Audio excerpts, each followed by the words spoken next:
VJ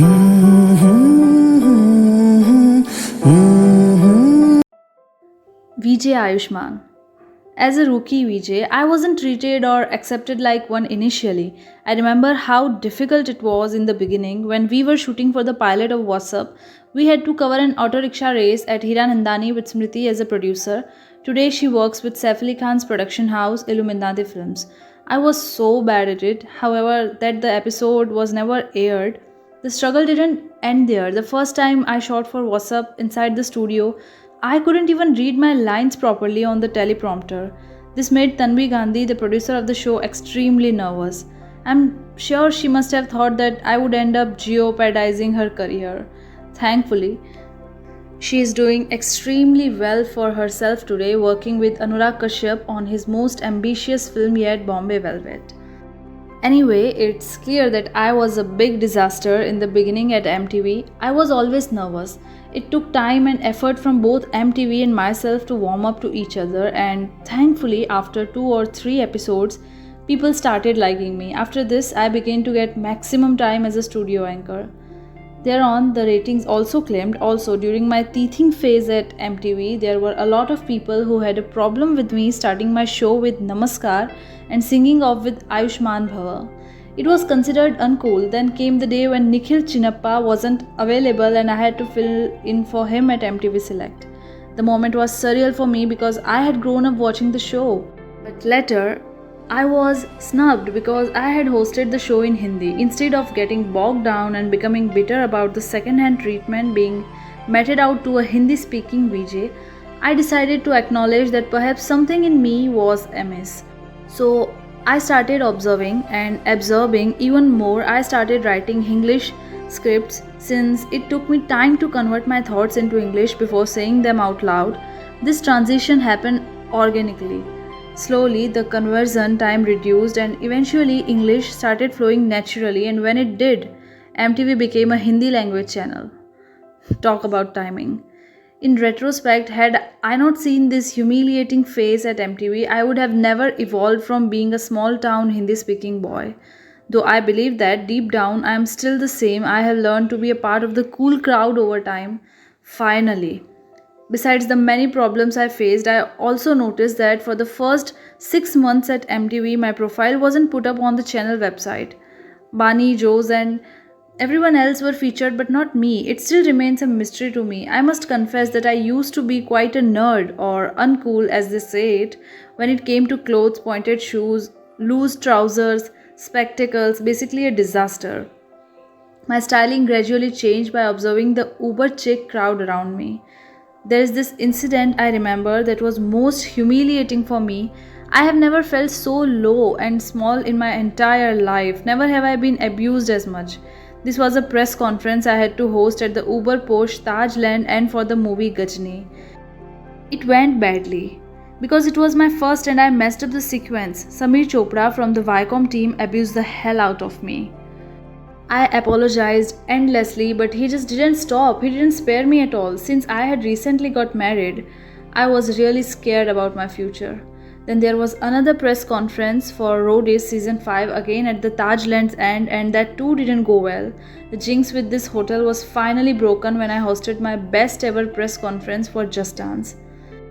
At MTV, I started acting in spoofs like Check De India and Jadoo Jadoo Ek Ek Baar Baar, and for the first time here, I got genuine appreciation.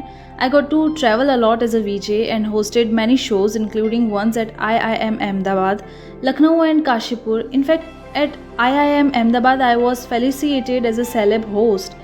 Interestingly, it is this institute that I had aspired to be part of at one point. Yes, I had taken MBA classes too. Then I got a show called Fantastic Five. It was an interesting show during which I used to write my own scripts. No other VJ did that. I knew that I didn't have the gift of gab yet, so I rehearsed a lot.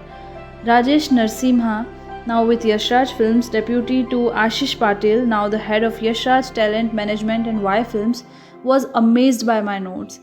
Both of us have grown together from MTV to YRF. I remember not being given a vanity van while shooting for Check De India. I slept where the artist's clothes used to be ironed.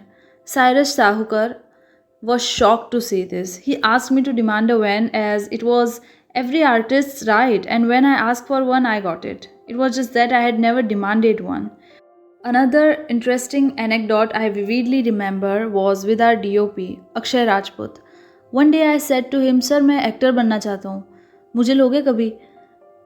Pat came his reply, "मैं रणविजय को लूँगा, तेरे को नहीं लूँगा." Needless to say, I felt bad because he was an amazing DOP. It's human nature to feel bad if you fall low in someone's estimation, especially someone you really look up to. Before Vicky Donner's release, Akshay had told a friend of mine, Vineet Modi, who was the photographer for the roadie season that went to Brazil, "मुझे नहीं लगता आयुष कुछ कर पाएगा. He doesn't have the spark." Well, that is that. I am happy where I am today and still have tremendous respect for Akshay. Core #10. Critics are your best friends. They bring out the best in you. Never shun them, criticize them, or run them down. They have an opinion because of some reason. That reason will eventually be the reason for your growth.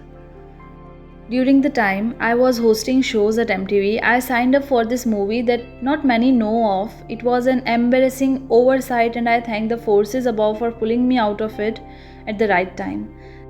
The movie was called, believe it or not, KLPD. Yeah, now you can shut that open jaw. That was precisely my wife's reaction when I told her the full form of this term. Well, the second meaning that was bestowed upon this abbreviation by the writer and director Anirudh Chawla was Kisses, Love, Pyar and Dosti. This guy worked with Big FM and had offered me the script. The script was useless and didn't make sense to me, but I was really desperate to do a movie, and my wife understood my desperation. Armed with her consent, I ventured to Bangkok for an indefinite time with Yash Tonk and Kushal Punjabi, who were the other leads, along with the three girls paired opposite us. Later, this movie, obviously since me, was released as Balls Hai Kya, and as expected bombed at the box office and went unnoticed. My eviction from this project was a blessing in disguise, and for this reason, I truly believe in this one thing, the BAP of all codes, destiny. Had KLPD been part of my destiny, I don't know where I would have been, certainly not in a position to write this book. I discussed this project with Ashish Patel, the CEO of MTV. He told me not to do it and said it was absolute bullshit. But then, kaun samajhta mujhe? I desperately wanted to act in a movie. So I went ahead with it. We reached Bangkok and began to work out every day on the beach. Strangely, the producer was extremely generous with the finances. He was spending money left, right and center. In fact, I have to admit that I shopped there and it was all on the house. Obviously, I offered to pay, but he dismissed my offer, saying that we would look into it later. A hilarious incident occurred one day when we were running on the beach and we saw some girls running behind us. Instant ego high, but as they approached us, instead of stopping and flirting with them, we sprinted even faster as we realized that they were lady boys. Amidst all this, only one thing wasn't happening: the film shoot that we had come here for. It had been nearly 5 days since this routine of eating, sleeping and working out had begun, and the shoot still hadn't started. Thankfully, I was called back by MTV to tell you the truth. I was the only one who managed to leave that place unscathed. A few more days in Bangkok and I would have been stuck there just like the rest of them, without work or money. Yes, the entire cast and crew were detained. It so happened that the producer of the film kept procrastinating about their payments that never came. Sunny Narula, the guy who was in charge of the finances, was apparently under huge debt. The local Sardar or manager in Bangkok happened to be a Don. He confiscated everyone's passports and threatened to hold them until the money came in. Sunny, being confident about his ability to repay the money, had given the passports to the Don, and that was it.